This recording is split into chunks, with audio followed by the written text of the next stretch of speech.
Palitana police સ્ટેશનમાં દાખલ થયેલા હત્યાના ગુનામાં આરોપીને ગણતરીની કલાકોમાં ઝડપી પાડતી ભાવનગર લોકલ ક્રાઇમ બ્રાન્ચ ગત રાત્રે ભીલવાસ વિસ્તારમાં હત્યાનો બનાવ બનેલ, જેની ગંભીરતાને ધ્યાને લઈ ઝડપથી આરોપીને પકડવા અસરકારક કામગીરી કરવામાં આવી, જેમાં પાલિતાણા ભીલવાસમાં બનેલ હત્યાના ગુનાના આરોપીને પાલિતાણા સોનપરી ગામથી આગળ આવેલા વિરાયતન સ્કૂલ પાસે આવેલી વડલી રોડ હાજર હોય તે બાતમીની જગ્યાએ તપાસ કરતા આરોપીઓ હાજર મળી આવ્યા હતા અને કાયદેસરની કાર્યવાહી થવા ટાઉન પોલીસમાં સોંપી આપવામાં આવેલ.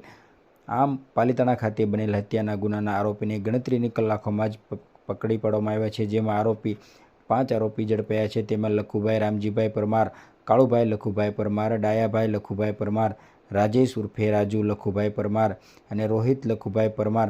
આમ 5 આરોપીને ઝડપી કાયદેસરની કાર્યવાહી હાથ ધરી છે.